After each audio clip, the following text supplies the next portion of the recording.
सबसे पहले आपका स्वागत है सिलेक्शन टॉक्स के चैनल पे। Thank you. और आज की इस वीडियो में हम डिस्कस करेंगे कि आपने यूपीएसआई में क्या क्या फॉलो करा। ठीक है, सारी स्ट्रेटजी जो है हम इस वीडियो में डिस्कस करेंगे ताकि आने वाले बच्चों को इससे बेनिफिट हो सके। तो सर आप रेडी हैं? जी बिल्कुल। दरअसल जैसे कि आपने क्वेश्चन पूछा कि हमने क्या क्या फॉलो किया। देखिए, मैं एक फ्रेशर नहीं था, तो जो फ्रेशर्स हैं उनके लिए मैं बताना चाहूँगा कि पहले वो अपना सिलेबस एक सबसे बार देखें। एक मिनट एक मिनट, सबसे पहले सर आप एक अपना शॉर्ट इंट्रो दे दीजिए, उसके बाद शुरू करते हैं क्वेश्चन आंसर। बिल्कुल। साथियों, मैं वर्तमान में सीआईएसएफ में एक सब इंस्पेक्टर के पद पर कार्यरत हूँ। मैंने यहाँ पे रहते हुए IBSCIO, CAPF असिस्टेंट कमांडेंट 3 बार और अपना UPSI एग्ज़ाम क्वालिफाई किया है। इससे पहले 2014 में मैंने CRPF को एज ए कांस्टेबल ज्वाइन किया था। वहाँ पे रहते हुए मैंने CPO-SI क्रैक किया और फिर CISF को ज्वाइन किया। तो मेरा सर्विस ऑलरेडी 8 साल हो चुका है और मैं लगातार पढ़ाई के टच में हूँ। तो जैसे कि भैया ने बताया कि हम अपनी स्ट्रेटजी शेयर करें, बस इसी वजह से मैं आप लोगों के सामने आया हूँ, जिससे कि मैं आप लोगों की कुछ अगर हेल्प हो सकती है तो वो करूँ, जिससे आपकी पढ़ाई को एक दिशा मिल सके। और अगर आप मेहनत कर रहे हैं तो आपकी मेहनत सही दिशा में जाए, उसके लिए हमारा प्रयास रहेगा। सर सबसे पहले मेरा ये क्वेश्चन रहेगा कि आपने यूपीएसआई में टोटल कितने क्वेश्चन अटेम्प्ट करे थे, इसमें से आपके रॉ मार्क्स कितने थे और नॉर्मलाइज मार्क्स कितने हुए थे? जी, मैंने यूपीएसआई में पूरा का पूरा पेपर अटेम्प्ट किया था, क्योंकि हमें पता था नेगेटिव मार्किंग नहीं है। तो ऑब्वियसली मेरे जैसा ये कोई भी होगा वो पूरा का पूरा अटेम्प्ट करके आएगा। और जी जी। मतलब पहले जब मैंने अपना पेपर चेक किया था, मेरा 141 क्वेश्चन सही था 160 में से। उसके बाद जब आंसर की आया तो उसमें 2 इनकरेक्ट क्वेश्चंस जो मेरे इनकरेक्ट निकल गए थे। मतलब मैंने जिस ऑप्शन को टिक किया था, पहले बोर्ड ने उसको गलत बताया था, लेकिन बाद में जब ये रिवाइज एक आंसर की आई, उसमें मेरे 2 क्वेश्चन और सही हो गए थे। इस हिसाब से लगभग मतलब 350 से ऊपर ही स्कोर होना चाहिए था। बट आफ्टर नॉर्मलाइजेशन मेरे स्कोर 343 343 रह गया था। अच्छा सर, आप सबसे पहले ये बताइए कि जैसे इसमें 4 सब्जेक्ट थे, ठीक है, मैथ के लिए आपकी स्ट्रेटजी क्या थी तैयारी के समय? मैथ के लिए जैसे कि मैं मतलब ऑलरेडी सर्विंग हूँ, तो मुझे ड्यूटी भी करनी पड़ती है। तो उन सब कारणों की वजह से मैं थोड़ा टाइम कम दे सकता था। तो मैंने एक शॉर्टकट अपनाया, जिसको मैं अपनी भाषा में रिवर्स इंजीनियरिंग कहता हूँ। मतलब ये है, उसको आप भी फॉलो कर सकते हैं कि आप सारे के सारे टॉपिक्स को अगर एक बार लेके बैठेंगे और सबका रिवीजन करने के लिए जाएंगे, तो आपको बहुत सारा टाइम लगने वाला है। मे बी आप 1 महीने से 2 महीने भी ले लें। और आप जब रिवीजन करेंगे आगे का, तो पीछे का भूलने के चांसेस भी है। इस वजह से मेरी स्ट्रेटजी क्या रहती है कि मैं सेट लगाता हूँ, उसमें सारे के सारे चैप्टर्स से कुछ क्वेश्चंस मुझे मिल जाते हैं और इस वजह से मेरा रिवीजन हो जाता है। और जहाँ जहाँ मुझसे गलतियाँ हो रही होती हैं, मैं उन टॉपिक्स को थोड़ा ज़्यादा अच्छे से रिवाइज करता हूँ, जिससे कि फ्यूचर में गलतियाँ ना हो। तो ये रिवर्स इंजीनियरिंग का जो मेथड है, मैंने इसको हमेशा फॉलो किया, हर सब्जेक्ट में फॉलो किया। और यही करते हुए मेरी गलतियाँ मिनिमम हो गई। और मतलब उसी का मतलब कहीं ना कहीं मैं कह सकता हूँ, यही एक रीजन था कि मेरा स्कोर 160 में से 140 143 के आसपास पहुंच पाया। अच्छा सर, जो नए बच्चे आ रहे हैं, ठीक है, जो एकदम बेसिक से तैयारी करना चाहते हैं, उसके लिए क्या बेस्ट सजेशन रहेगा आपका? देखिए, जो बेसिक से तैयारी कर रहे हैं तो वो भी कहीं ना कहीं एकेडमिक में अपना पढ़ के तो आए ही होंगे। जैसे 10th किया है, 12th किया है, तो आपने क्या क्या पढ़ लिया है और क्या क्या आपको आता है उसमें से, वो जानने के लिए मैं उनको सजेस्ट करूंगा कि वो एक टेस्ट जरूर लगाएं। उसके लिए आप टेक्स्ट बुक जैसे किसी प्लेटफॉर्म का यूज कर सकते हैं। वो आपको डिटेल्ड एनालिसिस दे देंगे आपको। और उसमें आपको पता चलेगा कि आप कहाँ कहाँ तक सही कर रहे हैं, कितनी चीज़ें आपको आ रही हैं, क्या चीज़ आपको पढ़नी है, मतलब क्या पढ़नी है, कैसे। जो जो चीज़ें हमसे गलत हो रही हैं, हम उनको पहले पढ़ेंगे। ठीक है, इससे क्या है, हमारी तैयारी को एक दिशा मिल जाती है कि यार सबसे पहले मैं किसको पढूं। क्योंकि जब नया बंदा आता है तैयारी के लिए, तो उसको सबसे पहले ही दुविधा यही होती है कि वो शुरू कहाँ से करे। तो वहाँ पर आपको दिशा देने के लिए सबसे अच्छी चीज़ है टेस्ट। जब भी आपको कभी घमंड हो जाए कि मेरा सब कुछ तैयार हो गया, टेस्ट लगा लो भाई।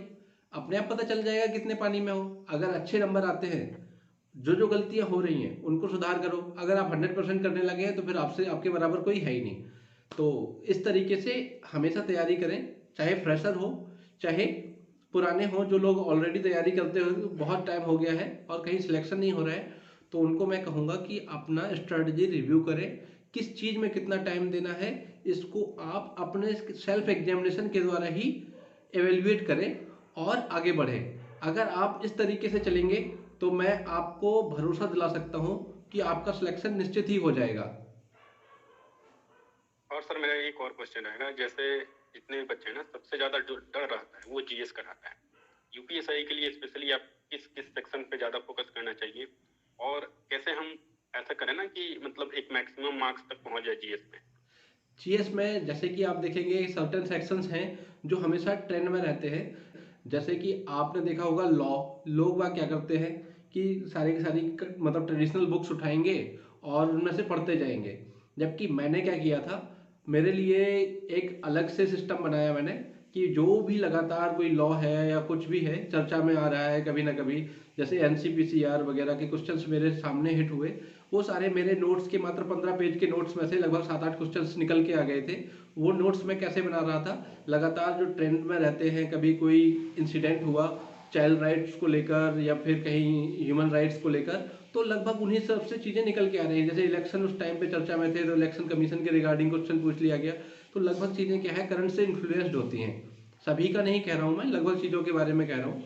तो आप इस चीज़ का ध्यान रखें कि आप जिस इजरा में पेपर देने जा रहे हैं उसके 3 महीने से लेकर 6 महीने और 1 साल पहले तक क्या क्या चीज़ें चर्चा में रहीं, कौन कौन से एक्ट ज़्यादा यूज हुए और कहाँ कहाँ इन चीज़ों का इस्तेमाल हुआ होगा। तो उससे मतलब हमें ये नहीं देखना कि ये घटना हुई है, उस घटना के पीछे कौन कौन से हमारे कानून हैं उनको आप देख लीजिए। आपका जीएस पोर्शन में लगभग 20 नंबर ये इन्फ्लुएंस कर देता है, और आपको जो बेसिक करंट अफेयर्स है वो थोड़ा बहुत यहाँ वहाँ से जहाँ से भी वेबसाइट से या किसी ऐप से आप ढूंढ सकते हैं, वहाँ से करते रहिए। उसके अलावा आपको ट्रेडिशनल बुक ही सजेस्ट करूँगा मैं कि आप लूसेंट पे जाइए। सबसे कम मेहनत सबसे ज़्यादा आउटपुट आपको दे सकती है। उसमें जितने टेबल्स वगैरह हैं इंपॉर्टेंट चीज़ें उनको रट डालिए, आपका काम लगभग हो जाएगा। सर एक चीज और बताइए, जिन बच्चों को कुछ भी याद नहीं रहता, मतलब सुबह पढ़े शाम तक भूल जाए, उसके लिए क्या सजेशन रहेगा आपका? उसके लिए भी मेरा सजेशन एक ही है। कई बार ऐसा होता है कि जब हम किसी चीज़ में गलती कर देते हैं तो वो चीज़ हमें ज़्यादा याद रहती है। तो आप पहले, अच्छा ये होगा कि आप एग्ज़ाम हॉल में गलती करें, उससे अच्छा है कि हम जाके कहीं टेस्ट सीरीज में गलती करें और उससे याद करना शुरू करें। तो मैं क्या करता था कि जो चीज़ें मुझे वैसे नॉर्मली हिट नहीं होती, टेस्ट लगाने के बाद जब मैं उसको रिव्यू करने जाता था तो फिर मैं उस पर थोड़ा टाइम देता था और उस पर रिसर्च करता था। जैसे गूगल हो गया, गूगल पे तरह तरह की वेबसाइट्स अवेलेबल हैं, कुछ उसको टाइप कीजिए, उसके बाद हर वेबसाइट से उसका कंटेंट देखिए, उसके बारे में क्या क्या लिखा हुआ है, आपका इंटरेस्ट भी जागेगा। उसके अलावा उस टॉपिक में आपसे गलतियां होना बंद हो जाएंगी, आपको याद होना शुरू हो जाएगा। और हिंदी की स्ट्रेटजी आपके अनुसार क्या रहेगी? हिंदी के लिए तो मैं सजेस्ट करूंगा कि आप सबसे पहले एक आदित्य पब्लिकेशन की बुक है उसको पढ़िए, बेस्ट बुक है मेरे हिसाब से, क्योंकि मैंने लगभग 3 बुक्स पढ़ी है, लूसेंट का भी देखा है, उसके अलावा एग्जामपुर वालों का बुक भी देखा है। लगभग बुक्स को मैंने जब कंपेयर किया तो मैंने ये पाया कि कहीं ना कहीं आदित्य पब्लिकेशन इन सब में बेस्ट है। तो आप उसको पढ़ने के बाद अपने आप को रिव्यू कीजिए। जैसे आप कोई चैप्टर पढ़ते हैं तो साथ में उसके क्वेश्चंस लगाइए। क्वेश्चंस आप कहीं किसी प्रैक्टिस सेट से भी लगा सकते हैं, उसी चैप्टर के पीछे दी गई एक्सरसाइज से भी लगा सकते हैं। और कोशिश कीजिए कि जिस बुक से आप पढ़ रहे हैं उसकी एक्सरसाइज के अलावा कहीं और से भी जरूर लगाएं, जिससे कि आप एक्चुअल में अपने आप को टेस्ट कर पाएं। क्योंकि क्या होता है, जो बुक हमने पढ़ी है उसके आंसर्स उस बुक के पीछे वाले जो क्वेश्चंस हैं उनमें मिल जाएंगे, बट जो आप एग्जाम देने जा रहे हैं वो जरूरी नहीं है आपकी बुक के क्वेश्चंस बुक में दिए हुए मटेरियल से ही बनाया जाए। इसलिए जरूरी है कि आप अदर सोर्सेज में भी अपने आप को चेक करें कि क्या आप वहां भी परफॉर्म कर पा रहे हैं या नहीं। जो अंतिम सब्जेक्ट है सर रीजनिंग, उसके लिए आप क्या सजेस्ट करना चाहेंगे? जी, रीजनिंग के लिए मैं कहूँगा कि आप प्रैक्टिस कीजिए। जितना ज़्यादा प्रैक्टिस करेंगे उतनी ज़्यादा आपकी स्पीड आएगी, क्योंकि ये पेपर जो है आपको पता होगा 160 क्वेश्चन आने वाले हैं। तो इसमें क्या है, कई बार मैंने बहुत सारे कैंडिडेट्स के मुंह से सुना है कि टाइम नहीं बचता, टाइम नहीं बचता। उसका रीज़न यही है कि आपकी प्रैक्टिस में कमी होती है। ज़्यादातर चीज़ें क्या होती हैं कि आती सभी को है। कॉम्पिटिटिव एग्जाम्स में हम अगर देखें तो लगभग 70 से 75% कैंडिडेट ऐसे होते हैं जिनको सब कुछ आता है बट वो टाइम मैनेज नहीं कर पाते। उसका भी रीज़न यही है कि उन्होंने टाइमली अपनी जो गलती है उसको सुधारा नहीं, अपने आप को चेक नहीं किया, टेस्ट वगैरह में जाके अपने आप का टाइम नोट नहीं किया। अगर आप यहाँ पे भी प्रैक्टिस में जाएंगे, मोर एंड मोर प्रैक्टिस कीजिए। अगर आपके पास अभी टाइम बचा हुआ है तो आप एक अरिहंत पब्लिकेशन की मास्टर इन रीजनिंग बुक आती है, मैंने उसी को लगाया है, तो मैं उसी को सजेस्ट करूंगा क्योंकि मुझे किसी और बुक के बारे में ज़्यादा जानकारी नहीं है। तो मैं सजेस्ट करूंगा कि आप उस बुक में जाइए। उस बुक में इतने सारे क्वेश्चन है, इतने सारे क्वेश्चन है, कम से कम 1000 पेज की किताब होगी वो, और क्वेश्चन से भरी पड़ी है।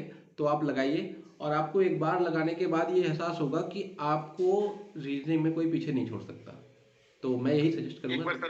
एक बार थोड़ा ब्रीफ में बता दीजिए, चारों सब्जेक्ट के लिए बेस्ट बुक कौन से रहेंगे आपके अनुसार?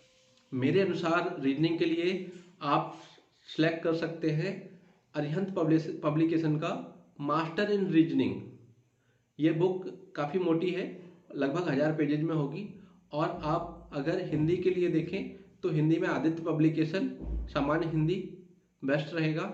और जीएस के लिए मैं कोई बुक नहीं सजेस्ट करूँगा। हाँ, अगर आप सिर्फ ज्योग्राफी, हिस्ट्री और जो ट्रेडिशनल कंटेंट है उसके लिए आप लूसेंट को फॉलो कर सकते हैं। उसके अलावा करंट से इन्फ्लुएंस्ड जो भी चीज़ें आती हैं उनको आप अलग से ही देखिए तो बेटर होगा।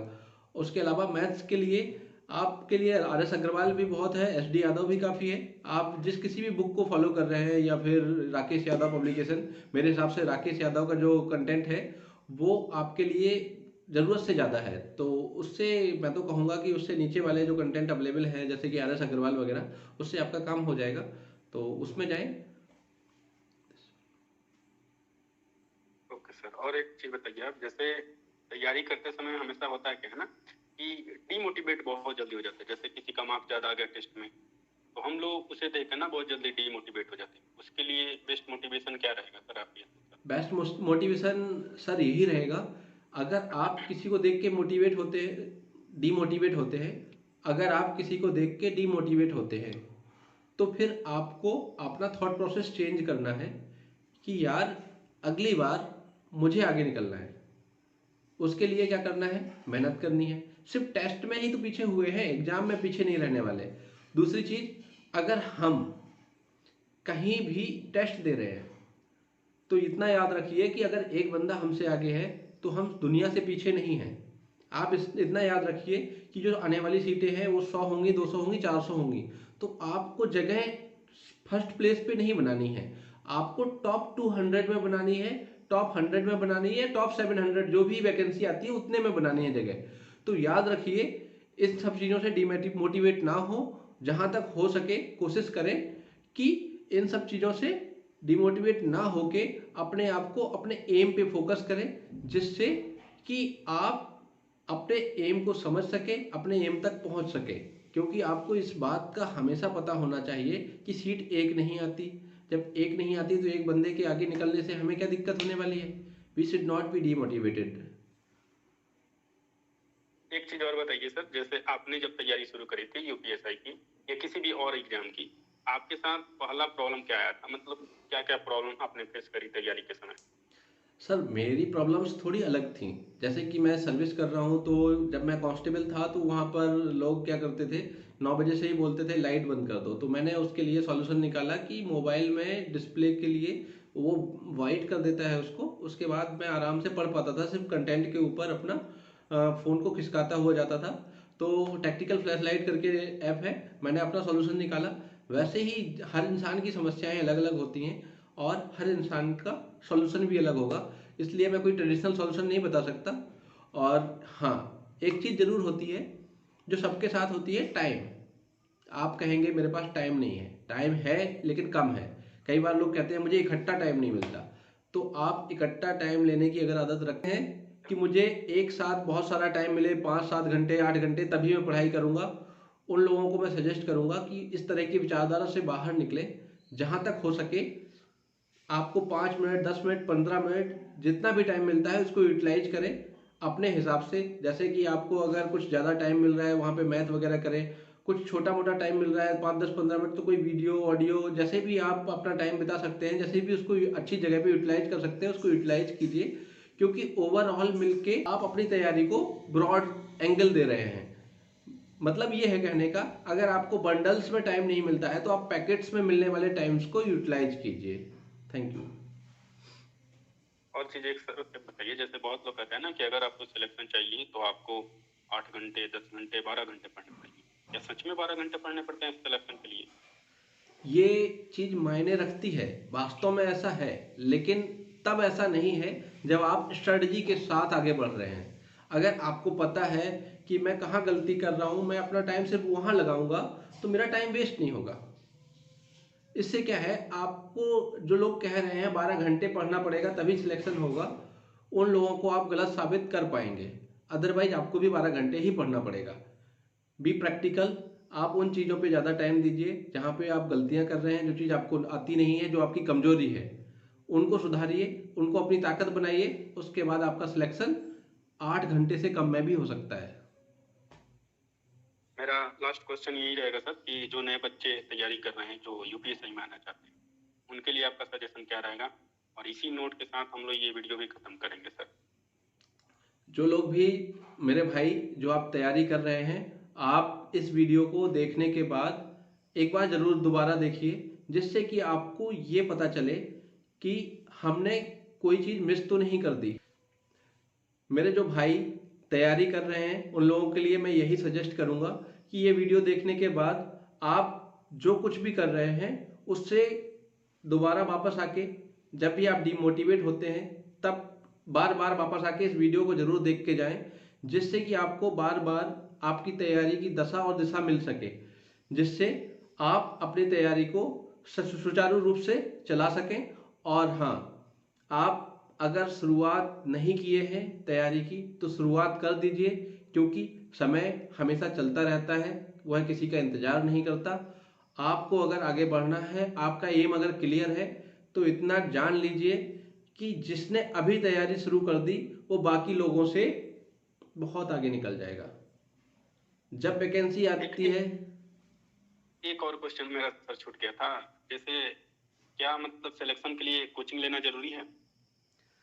ये आपके ऊपर डिपेंड करता है कि आप कितने मोटिवेटेड हैं। मेरा आंसर छोटा रहेगा कि यदि आप सेल्फ मोटिवेटेड हैं, आप खुद में कंटेंट ढूंढ सकते हैं कि कहाँ पर मुझे क्या मिलेगा। आपको कोचिंग लेने की 1% भी ज़रूरत नहीं है, क्योंकि यूट्यूब से लेकर टेलीग्राम तक इतना कंटेंट फ्री में अवेलेबल है कि आप अपनी तैयारी को सुचारू रूप से चला सकते हैं। उसके लिए आपको सिर्फ इतना आना जरूरी है कि क्या आप सही कंटेंट को सिलेक्ट कर पाते हैं, क्योंकि बहुत सारे पागल लोग भी भरे हुए हैं यहाँ पे। मैं अभद्र भाषा का प्रयोग कर गया, मुझे ये नहीं करना चाहिए था, बट बहुत सारे लोग ऐसे हैं जिनको खुद ज्ञान नहीं है, वो पढ़ाने में लगे हुए हैं। तो उन लोगों से बचिए और अपनी तैयारी को दिशा दीजिए, सही दिशा में लेके जाइए। यदि आप सही तरीके से कंटेंट को सिलेक्ट कर लेते हैं तो बेहतर है, अदरवाइज आपको कोचिंग की ज़रूरत पड़ सकती है। वैसे मैं ये सजेस्ट करूंगा कि कोचिंग की ज़रूरत नहीं है। चलिए सर, इतना समय देने के लिए आपका बहुत बहुत शुक्रिया। Thank you. इस अगले वीडियो में, और जिसे जो भी क्वेश्चन हो भाई वो कमेंट बॉक्स में कमेंट कर देना। Thank you so much sir. Thank you.